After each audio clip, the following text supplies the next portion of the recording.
All right, so think about this for a second. Okay. Someone who, like, absolutely dominated a sport, Yeah. at the highest level, and then turns around Yeah. and decides to step into a boxing ring. Wow.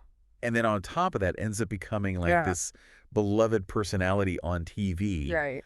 all while being so open Yeah. about all the stuff they've dealt with. You know Like, what I it's mean? a pretty remarkable story. It really is. And that's what we're diving into today. Exactly. The one and only Andrew Freddie Flintoff. Freddie Flintoff. Yeah. It's a story of, like, real transformation. Transformation. Yeah. And when we look at all the articles and information that we've got about his career, and his personal life, it's this incredible ability to adapt and reinvent himself, right? In the face of all these absolute triumphs and adversity. All right, so Freddie Flintoff, born December 6th, 1977. Okay. Preston, Lancashire, England. And from what I've read and what I understand, it was a very grounded, working class background. Like a real, salt of the earth kind of upbringing. Totally. And so from the get-go, he was just like this incredible athlete. Oh, yeah, super athletic. And it wasn't just in cricket, which is what we obviously hum for. He was good at football. Yeah. I even read that he captained his school chess team. Really? Wow. I did not know that. Yeah, interesting.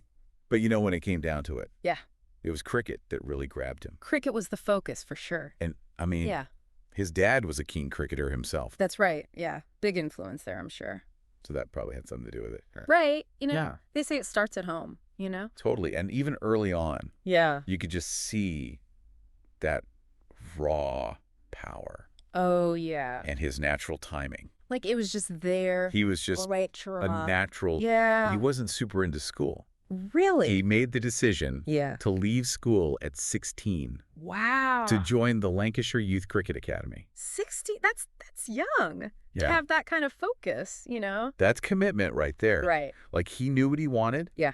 And he went for it. He was all in. And I mean, it obviously paid off. Well, yeah. I mean, look where he ended up. Yeah. So he debuted for Lancashire in 1995. Okay. Then England calls him up.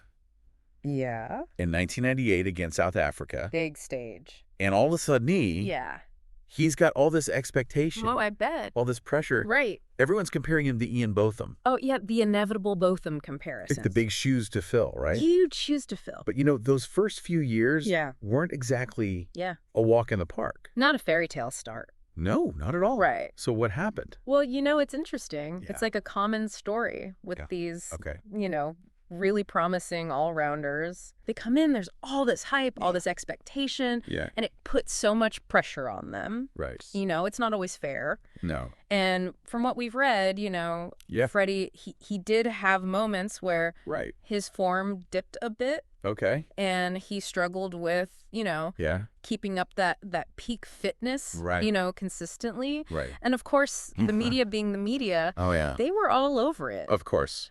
Questioning his discipline, wondering if he could really, deliver on all that potential. Right. It's tough, Yeah. It's a real trial by fire for a lot of these young athletes. Yeah. Coming into the professional world. A lot. It's a lot to handle. Yeah. For sure. Okay, so he's going through this, and then around 2003, things start to change. Yeah, things start to shift. Especially during that tour of South Africa. Right. It seems like that's when he really turned a corner. Big turning point, yeah. So what happened? So it's fascinating. Yeah. From what I've read, it seems like he really took a step back. Okay. And looked at himself. Did some real self-assessment and decided to take control of his career. Right. He started prioritizing his fitness. Okay. Approaching the game with more discipline. Wow. Like it went beyond just relying on that natural talent. Right. He became a real pro, really focused. Okay, so he wasn't just relying on the talent anymore. It was more than that.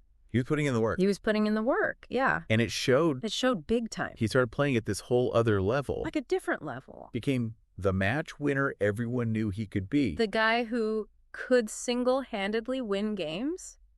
With the ball. That ball in the field. In the field. Everywhere. Everywhere. A complete package. He was a force. He was a force of nature. All right, so then we get to 2005. 2005 the year. And I need everyone listening to really understand this. Yeah. even if you're not into cricket. Doesn't matter if you've never watched a game. Doesn't matter at all. Yeah. This was huge. Monumental. The Ashes series against Australia? Yeah. It was a massive deal in England. The whole country was gripped. Okay, so just to put it in perspective. Yeah.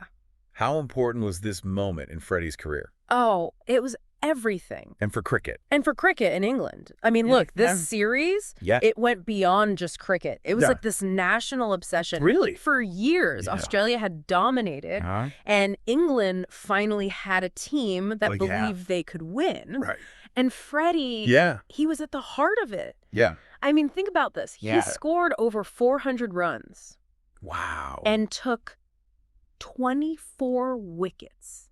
That's insane. In a single series. Okay. That is unbelievably rare. That's huge. Especially at that level. Yeah. You know, to contribute like that with both bat and ball. Yeah. It's phenomenal. It's unbelievable. It's amazing. Okay, but it wasn't just about the numbers. Right. It was those moments. Those moments. You know? Those you remember forever. That captured everyone's imagination. Absolutely. Like Edgbaston. Edgbaston. Oh, man. He just bowled this unbelievable spell. It was electric. It was electric. The crowd was going wild. And then, and then that image. Oh, you know the one? The one after England won by just 2 runs. 2 runs. In this incredibly tense match. So intense. And Freddie, this fierce competitor, he goes over and puts his arm around Brett Lee, who was just devastated, you know? Yeah. And it was this incredible gesture. It really showed his character. That compassion, the sportsmanship. Yeah, it was powerful. So powerful. Yep. And people really responded to that. Oh, they loved it. Like it was more than just sport. It was human. It was human. It was real. And he became a national hero. Yeah, overnight. And that series, it brought cricket back to life in England. Oh, yeah, it reignited the passion. And he was right at the center of it. Right in the middle of it all. But you know, as we know, the story doesn't always stay at the peak. That's life, right? Yeah. Ups and downs. And in the years after that incredible high, Freddie faced some challenges. Right. Especially with injuries. Yeah, the injuries were tough. So tell me about that. Well, you know, when you play as hard as Freddie did, you know that aggressive style, it takes a toll. Right. And he really struggled with chronic ankle problems. Right. It was a constant issue. I mean, he even became captain of the England team. Yeah, he did. Which is a huge responsibility. Enormous press. And he still kept going. He gave it everything. Even with the injuries. Even with the pain. But eventually, it was too much. It caught up with him. And he retired from Test cricket in 2009. Yeah, after helping England win the Ashes again. Again. Pretty incredible. What a way to go out. Talk about going out on top. And then he retired from all cricket. The whole thing. In 2010. The end of an era. So that's it. Yeah. Cricket career over. That's what everyone thought. But then, out of nowhere. Out of the blue. He announces that he's turning to professional boxing. Professional boxing? In 2012. What? I mean, talk about a curveball. It was a shock. No one saw that coming. Nobody. Yeah. So is he serious? Oh, he was dead serious. Really? Yeah, this wasn't some publicity stunt. Okay. He trained like a maniac. Wow. Under Barry McGuigan. No way. Former world champ. Oh. He lost over 40 pounds. Seriously? Yeah. He completely transformed himself. That's dedication. It was intense. That's incredible. It shows you how committed he was to this new challenge. And he actually fought? He did? Stepped into the ring? He won. One fight. One fight, one win. On points. In Manchester? That would be amazing. That takes guts. So much courage. Yeah. To go from cricket to boxing. Yeah. It's a whole different world. Totally. Talk about a challenge. Like, you know, he could have just relaxed. Yeah. Enjoyed retirement. Yeah. But he didn't. He needed more. He needed to push himself. Yeah. And I think that says a lot about him. It does. So cricket, boxing. Right.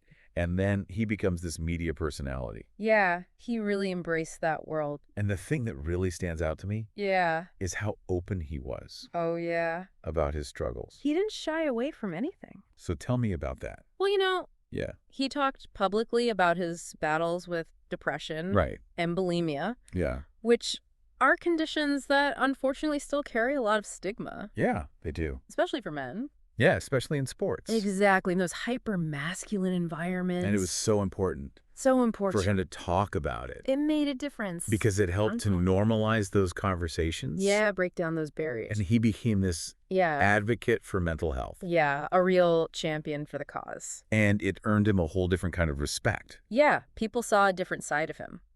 They saw the real him. And they connected with it. They did. In a big way. And so even with all of that, he still kept his ties to cricket. Yeah, he never fully walked away. He did commentary. Yeah.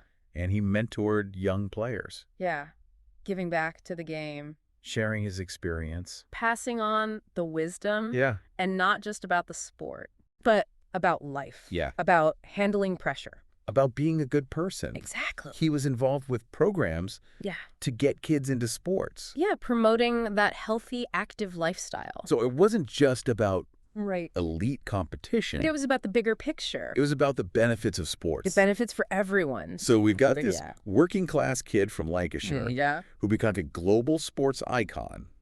A legend. Deals with injuries. Right. Tries boxing. Yeah. Becomes this media personality. Right. Mental health advocate. Yeah. What's the message? What's the takeaway? What's his legacy? I think it's about resilience. Resilience. Yeah, okay. He was in the spotlight from such a young age.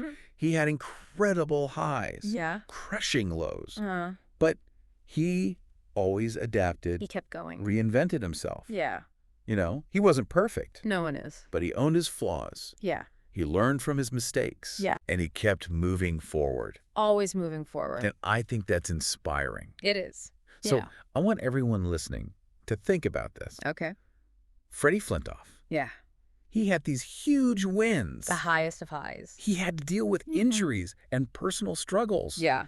And then he completely changed his career. Reinvented himself again and again. What does that tell us? Yeah. About the pressure. The pressure, And the potential for change. That's right. That we all face. We all face it. Whether we're in the public eye. Or just living our lives. You know, it's about how we handle those obstacles. And the opportunities. The opportunities. We have chances to reinvent ourselves. And maybe, yeah, just maybe, yeah, those opportunities are right around the corner. You never know.